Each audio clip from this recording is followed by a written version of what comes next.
إن شاء الله الآن الله أكبر. إن شاء الله ينطق الشهادة إن شاء الله بإذن الله تعالى. اسمك ما اسمك؟ أنا اسمي راضي من مصر، من سوهاج. من سوهاج ومن رعد. راضي من سوهاج. اسمي راضي. راضي.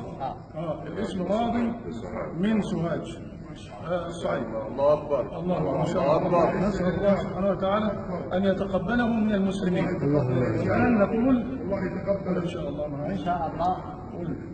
أشهد أن لا إله إلا الله. أشهد أن لا إله.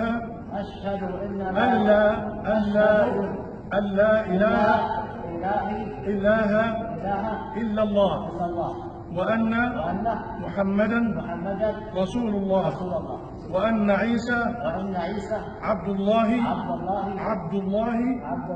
ورسوله. إن شاء الله. بارك الله فيكم. الله أكبر. ما شاء الله. مبروك يا راضي. ما شاء الله ما شاء الله. ما شاء الله ما شاء الله تبارك الله. صور أنا أقول عسى مبروك. الحمد لله. الحمد لله ولا إله إلا الله.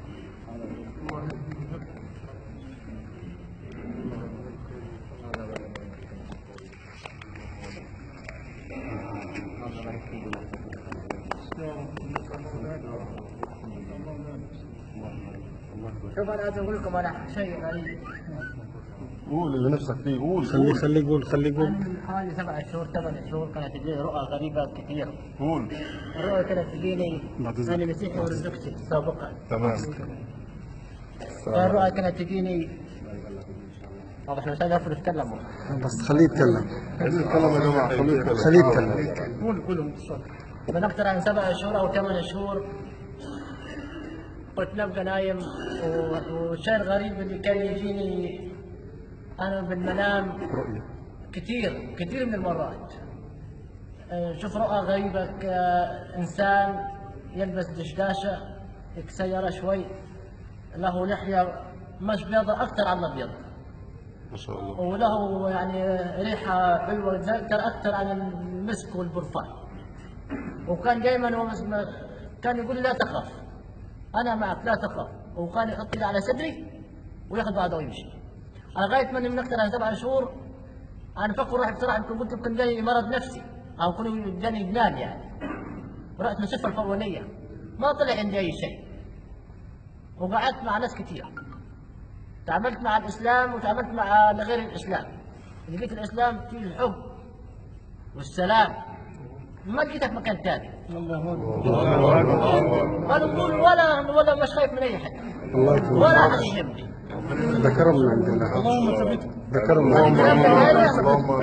وربنا شاهد علي. ونعم بالله. كلام ده أنا قايده وربنا شاهد علي.